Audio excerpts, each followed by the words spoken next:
Pemkot Tegal harus mempertimbangkan terkait event yang akan diselenggarakan agar tidak adanya kerumunan massa yang menimbulkan penyebaran pandemi COVID-19.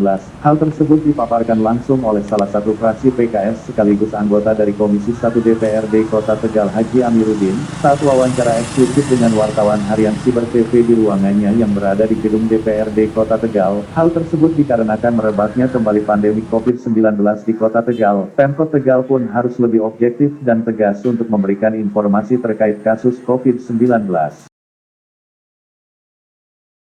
Nantinya kira-kira akan diadakan PSBB atau lockdown lagi nggak Pak?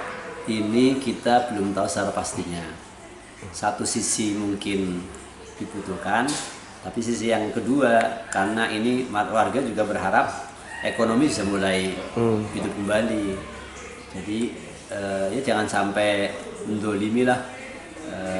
Fokus kesehatan, iya kami setuju fokusnya di kesehatan, tapi penemuan ekonomi karena masa ini sudah cukup lama juga harus dipikirkan.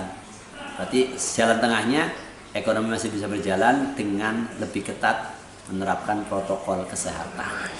Sama-sama kita ketahui ya sekarang ya, beritanya juga sudah mulai menyebar. Pertama kita cukup prihatin dengan kondisi yang seperti ini. Yang kedua tentunya kita juga selalu harus bisa mengambil pelajaran lah mengapa ini berkembang. Ya memang salah satu faktornya karena ada pemeriksaan itu ya, swab ya, ini ketahuan. Beberapa informasi yang kita dengarkan dari yang dinyatakan positif itu secara fisik dia sehat, merasa nggak ada penyakit apapun, tapi hasilnya begitu. Karena itu sudah melalui proses pemeriksaan yang semestinya, ya langkah-langkah yang harus dilakukan ya harus dilakukan. Dia harus isolasi untuk tidak banyak bergaul dengan orang dan sebagainya.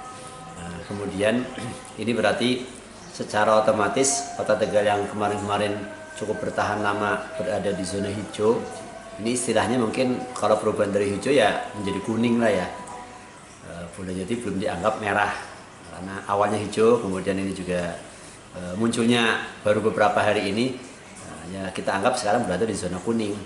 Maka yang pertama kami sarankan bagi yang sudah dinyatakan positif supaya tetap semangat, insya Allah bisa disembuhkan semuanya gitu ya, melalui proses yang ada. Kemudian juga menjaga komunikasi, membatasi komunikasi dengan yang lain, jangan sampai nanti dia sembuh tapi bisa menular ke orang lain. Ini kan nanti mata rantainya nggak putus-putus.